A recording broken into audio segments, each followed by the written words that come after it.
Welcome to the Shakaama Live Show with your host, Shakaama. There's a group of people being ignored completely, whom I think will decide not only this midterm election, but will be the deciding factor of all proceeding elections from here on out. They're not talked about on the mainstream media at all. And in fact, although some few have been attacked, when the numbers came out, everybody was quiet. Who am I talking about? I'm talking about the black vote.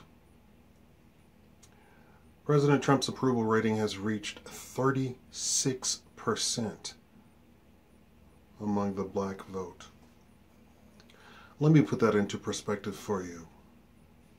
For all previous races, we're talking about political campaigns, the black vote was completely ignored.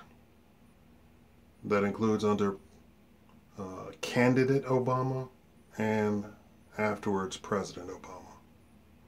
The black vote was ignored because the Democrats completely believed that you, as a black person, must identify yourself as a Democrat. And I've been trying to tell black people that they not only are not Democrat, but they're not even liberal. Black people are staunchly conservative in their everyday life. In a myriad of topics, they always agree with the conservative viewpoint on the topic. Socially conservative, fiscal conservative. And the attempt to identify financial topics with emotional outbursts or emotional appealing to emotion simply led black people down a very dark path where black people approved financial things that were against their best interest because they appealed to their emotions. What am I talking about? Stuff like welfare, food stamps, WIC, Section 8 housing, welfare housing, if you know what I mean. So they got black people to approve all of these things, which now we clearly see destroyed the black family. The black family, which was, like I said, strictly conservative, went from 90% married, man and woman, 90% married, down to almost 30 to 40% marriage now. Actually, it's not even that low. I think it's like 50 to 60%. A lot of people put out a lot of data that is completely wrong. There is a chart that says that women pay 80% more on their products. No, women pay 300% more on their products than men. This is a little side note, and this is a little peek behind the curtain for you. Now, this 300%, let's all listen to this. This is man, woman, child. This 300% was repeated and repeated and repeated. It was repeated over here, repeated over here. It was repeated on the mainstream media. So now you know if it was on the mainstream media that it should have been vetted. 300% sounds convincing. Women pay 300% more on their goods than men do. Sounds convincing, right? Where did that 300% come from? The 300% came from a research paper. Hold on. It came from a research paper from a 9-year-old. A 9-year-old who was doing a research paper who went and asked the manufacturers what's the cost difference for them of female products versus male products. And he asked this when he asked about 10 different manufacturers. Well, what's the problem?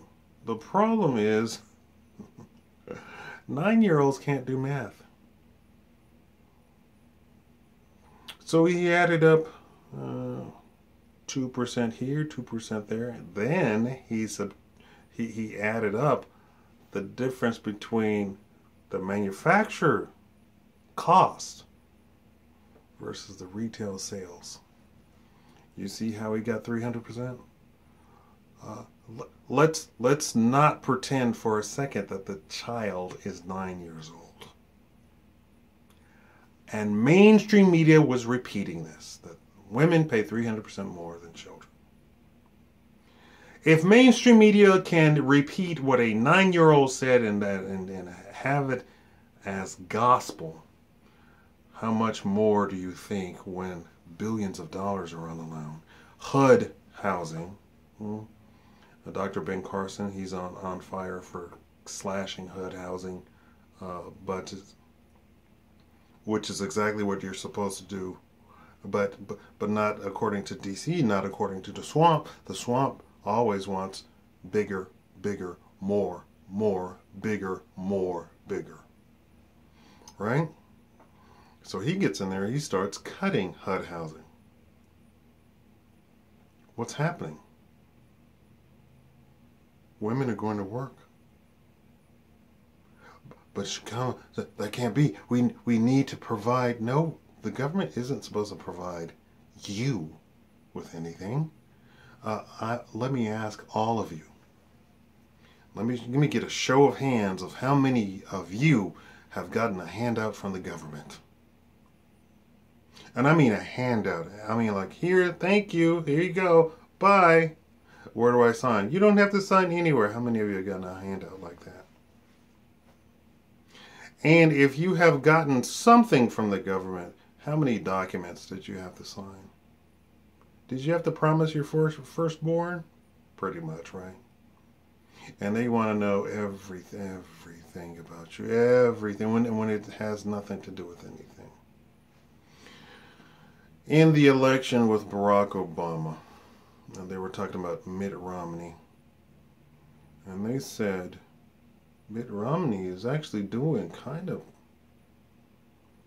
well with the black vote. Is it getting to the point that we need to be nervous? No, it's not getting to the point that we need to be, we as in Democrats, that we need to be nervous, but it's more than it was before. Then we get to the election of President Trump, right? Then there was more. In the teens, huh? Is it enough to be worried about? I'd worry. In the teens. Then somebody did an analysis and they said, if the Republican candidate got 20% of the black vote, it would disrupt the Democratic Party. The Democratic Party would effectively almost cease to exist with 20% of the black vote. The current president's approval rating is now at 36%. Would vote for him today. what's going on? Well, the poorer black people started going to work. The working poor black people got a bonus.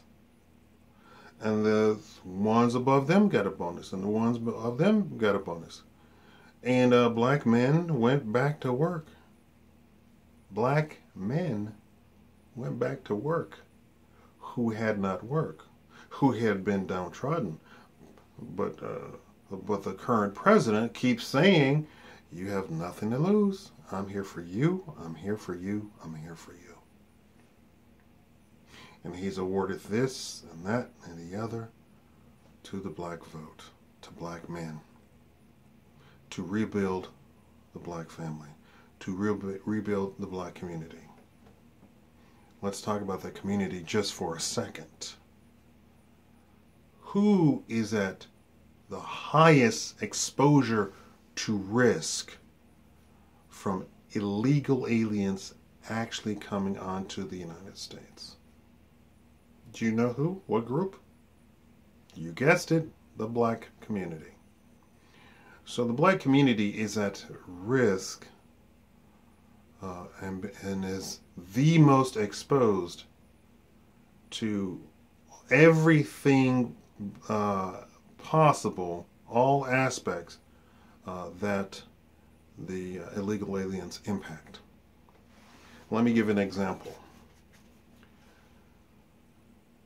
I'm not going to name names. Okay, a chicken producer that buys chickens from all the farms in the middle of America, middle of the United States, and they send the chickens to the slaughterhouse, and those slaughterhouses slaughter and clean and package the chickens so it shows up in your supermarket.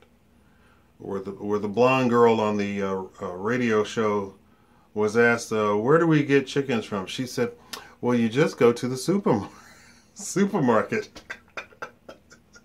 That's where I get my chicken. It's so easy. And she was dead serious. Well, ICE coordinated a 7-state invasion, or whatever you call it, right? What do you call it when they come out? So ICE coordinated a 7th. Ready? Are we go? We're a go. Go, go, go, go, go, go, go. Boom. They descended upon all of these slaughterhouses in 7 different states. Busloads, and took busloads and busloads and busloads and busloads of illegal aliens who had been working in the slaughterhouses. The slaughterhouses were empty that morning. Empty in 7 different states. Guess what happened the very next day? All 7 states, all slaughterhouses that had been impacted by that invasion, I'm using the wrong word, I'm sorry, were filled to the brim from supervisor all on down with black people. And if you want to talk about they took our jobs, that's black people. Illegal aliens directly impact the black community as far as jobs are concerned.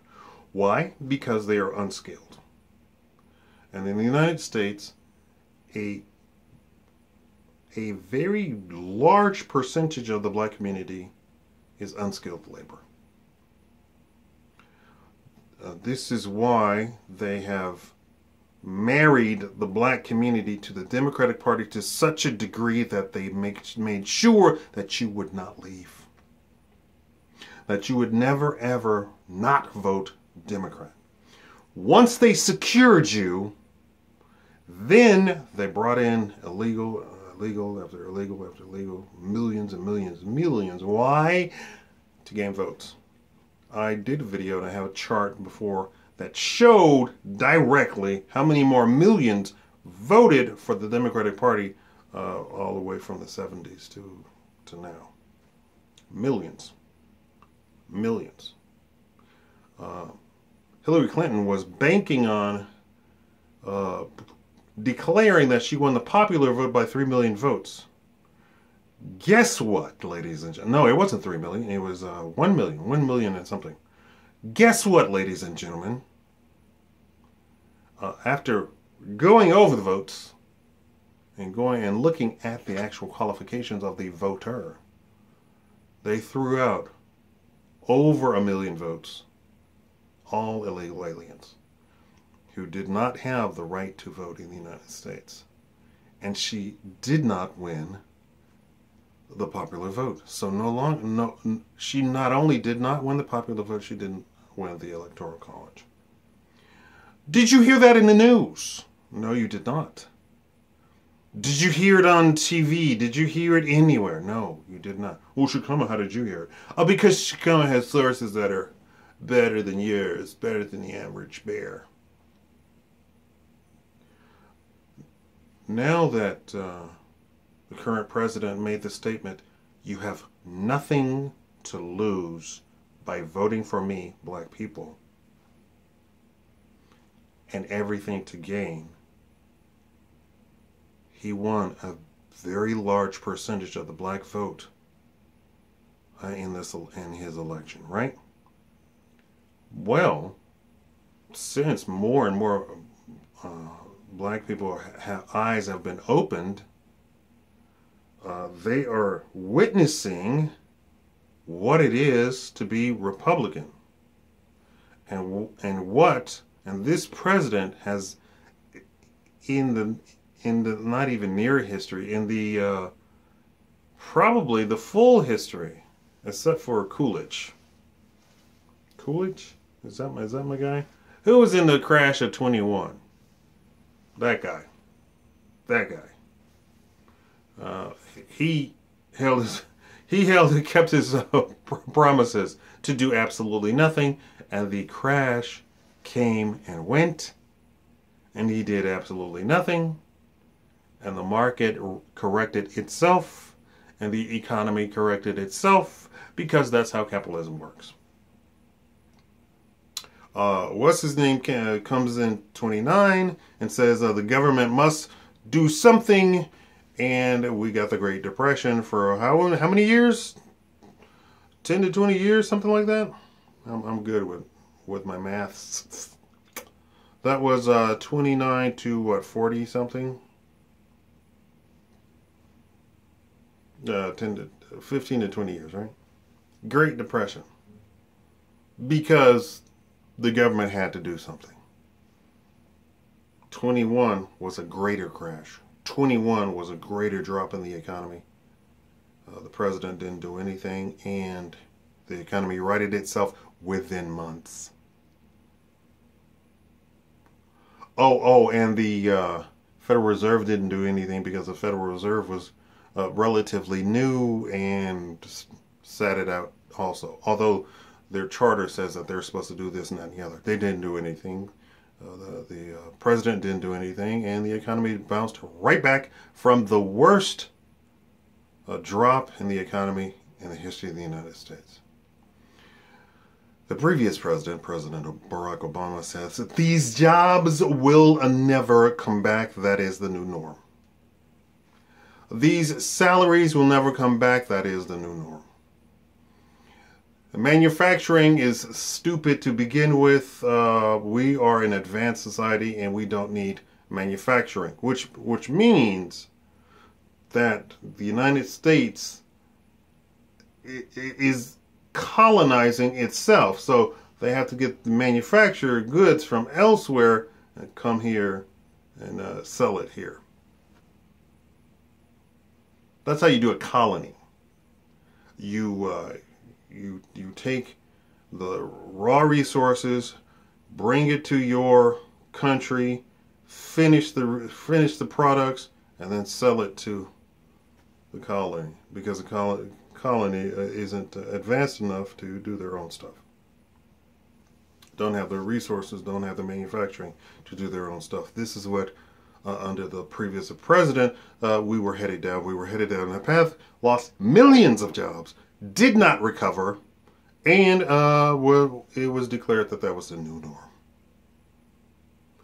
The president visited the Black Congressional Caucus twice and left early twice.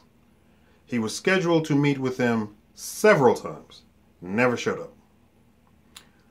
But he did meet with the LGBTQ groups many, many times and kept his promise to them many, many times.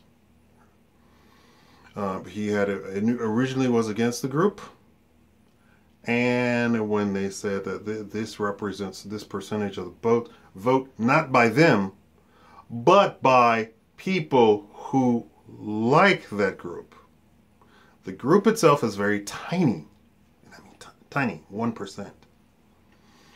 But the progressives are really into that group, and if you support that group in some sort of way, they will also support you as a candidate, right? Did not ever meet with black people. The current president has met with black leaders, black thinkers, probably already 10 times, and he's only been in office. He met with black groups several times before he even became president. Met with black groups, right? 20% would destroy the Democratic Party. They would never get a seat without 20% of the black vote for the rest of the history of the party. The approval rating now is at 36% or even 39%. And growing. And growing. Why?